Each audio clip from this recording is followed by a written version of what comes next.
Hello guys, এই দিদিভাইটা এসেছিল আমার পার্লারে পার্মানেন্ট হেয়ার স্ট্রেট করতে।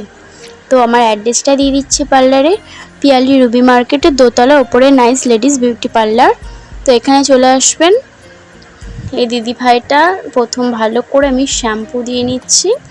2 থেকে 3 বার খুব ভালোভাবে শ্যাম্পু দিতে হবে। শ্যাম্পু দেওয়ার পরে প্লেন জল দিয়ে চুলটা ধুয়ে নিতে হবে।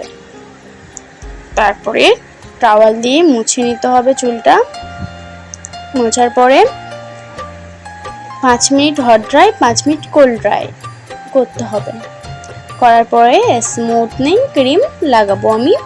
দেখো এরকম সেকশন করে নিয়েছি, 4টে সেকশন করে নিয়েছি। 4টে সেকশন যাতে ক্রিমটা লাগাতে সুবিধা হয় তার জন্য আমি 4টে সেকশন করে নিয়েছি।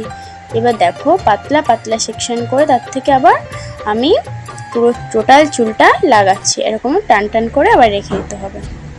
দেখো আমি পুরো চুলটা লাগিয়ে দিচ্ছি এইভাবে ব্রাশের সাহায্যে। দেখো তোমরা যত চুলটাকে ক্রিমটা অ্যাবজর্ব হবে ভালোভাবে যেহেতু মাখাতে পারবে ততই চুলটা কিন্তু ভালো হবে। 100-র মধ্যে 100%। এইভাবে যদি তোমরা করো তোমাদের চুল পার্মানেন্ট স্ট্রেট খুবই সুন্দর হবে। তো দেখতে পাচ্ছ আমি লাগিয়ে নিচ্ছি। 4টে লেয়ারে যে ভাগ করেছিলাম প্রত্যেকটা লেয়ারে এরকম পাতলা পাতলা সেকশন করে নিচ্ছি। করে নেওয়ার পরে এটাকে রাখতে হবে। আমি রাখবো এটা 2 ঘন্টা রাখার পরে দেখলাম চুলটা চেক করে দেখলাম হয়ে গেছে। তারপরে আমি চুলটা ধুয়ে নেব। দেখছো আমি চুলটা ধুয়ে নিচ্ছি খুব সুন্দরভাবে। দিদিটা চুলের গোজ বেশি ছিল তার জন্য আমার 2 ঘন্টা লেগেছিল ক্রিমটা রাখতে। যাদের পাতলা চুল হয় তাদের একটু কম সময় রাখবেন, যেমন 1 ঘন্টা 1.5 ঘন্টা রাখতে পারো। তারপর দেখো চুলটা কোল্ড ড্রাই করে নেওয়ার পরে দেখো চুলটা অনেকটাই ঝলমলে হয়ে গেছে। এবার আমি কি করব, খুবই পাতলা পাতলা সেকশন করে এরকম দেখো 4 ভাগে ভাগ করার পরে খুব পাতলা পাতলা সেকশন করে আমি হেয়ার স্ট্রেটনার দিয়ে আইকনিকের হেয়ার স্ট্রেটনার দিয়ে স্ট্রেট করব। তারপরে আমি নিউট্রালাইজার ক্রিম লাগাবো। এই যে দেখছো নিউট্রালাইজার ক্রিম আমি নিয়ে নিলাম, নিয়ে এরকম আবার পাতলা পাতলা সেকশন করে নিউট্রালাইজার ক্রিম লাগিয়ে দিচ্ছি চুলটা।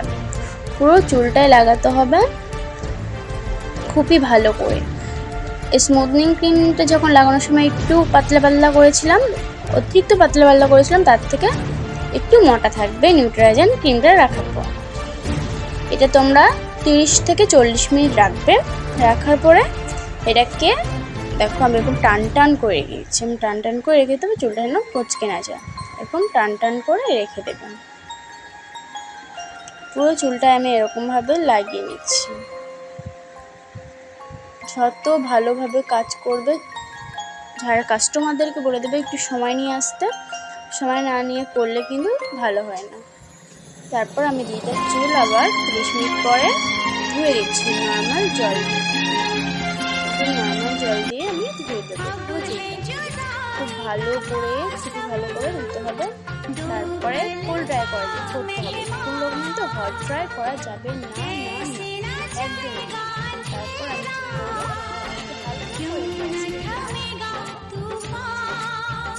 অনেকটাই রাত হয়ে গেছিলো সেদিন করতে, তাই 2 দিন পরে এসে দিদিভাইটা আমার ভিডিওটা দিয়ে গেছিলো চুল স্ট্রেট করার পার্মানেন্টটা।